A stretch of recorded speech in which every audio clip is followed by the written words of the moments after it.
তার কচি মনি হাতু দিয়ে তার কচিদেরকে তার কচি মনি হাতু দিয়ে কীরকম বাচ্চাদেরকে ঘিরে রাখছে। কচিমণি হাতু দিয়ে, এটা তার হাতু দিয়ে তার কচিদেরকে ঘিরে রাখছে। বাবা লোক আমার শোনো শোনো শোনো শোনো সব। সে বলবে যখন তার কচিদেরকে একটু দুধু খেতে দিবে, তখন বলবে মোকে একটু আদর করো, আদর করো, আদর করো, আদর করো। তখনই তার গায়ে যত হাতু দিতে পারো। এই যে বুড়া বয়সে ভীমরতি, বুড়া বয়সে মায়ের দুধ খাচ্ছে। আসল কথা, এ প্রেগনেন্ট ছিল। প্রেগনেন্ট থাকার পরে ও বাইরে কিছুদিন চলে গেছিলো, শুধু খাওয়ার সময় আসতো।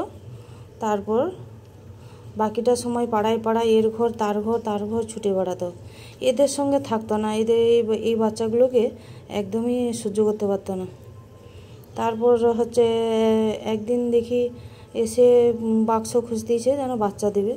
তখন ওর ওর একটা কার্টুন আছে, ওই কার্টুনে ওইখানে ওদের যে শোয়ার যে কাঁথা বালিশ জামা কাপড় টাপড় যেগুলো থাকে সেগুলো রেডি করে দিলাম। তারপর দেখলাম একটা মরা বাচ্চা হচ্ছে। তারপর আরও তো ব্লাড ভাঙতে ছিল, ছুটতেও ছিল, খেতেও ছিল। তারপর থেকে দেখি আবার এই বাচ্চা যা সেই বেবিটা মানে মানে মরাই হয়েছিল। তারপরে আর কটা বেবি থাকুক না থাকুক মোটামুটি জানি না। তারপর থেকে এই বাচ্চারা এই দুধগুলো এই বাচ্চাগুলোই এই বড় বড়গুলো খাচ্ছে আর কি।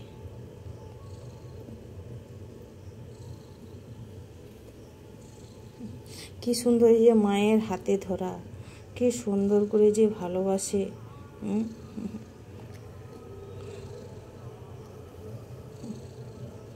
নাটু, তুই যে যদি আমাকে একটু ভালোবাসতো ওরকম করে তোর কচিদের মতো,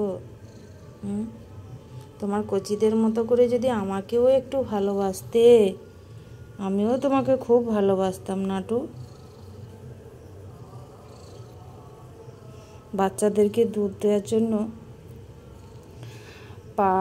পাটাকে কত সময় ধরে ফাঁকা করে রাখছে।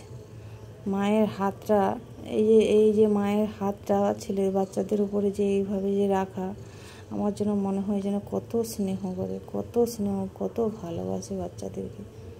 আর এই বিড়ালগুলো আমি প্রত্যেকটা বিড়াল দেখেছি যখনই প্রেগনেন্ট হয় তার আগের বাচ্চাদেরকে একদমই সহ্য করতে পারেনি, কেন কি জানি।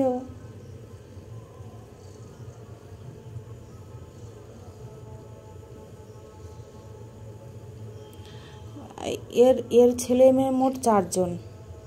এখানে এই 2 জন, এই যে একজন অর্ধেকটা ঢুকে আছে, আর একজন যত সম্ভব মনে হয় আর একজন কে আছে, ও আচ্ছা এই আমাদের খড়া বাবু।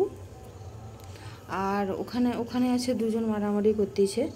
ওখানে যে 2 জন মারামারি করতেছে ওদের মা ছিল সাদা মা। ওদের মা ছিল ওই যে 3 জন, ওদের মা ছিল সাদা মা। সেও প্রেগনেন্ট হয়ে যাওয়ার পরে বাড়ি ছেড়ে চলে গেল। বাড়ি ছেড়ে যাওয়ার পরে তারপর হঠাৎ জানি না একদিন তো খবর এলো যে মারা গেছে। তারপরে আমি তো দেখতে গেলাম ওখানে দেখতে গিয়ে দেখি না কি কারণে কি হলো আমি তো বুঝতেই পারলাম না।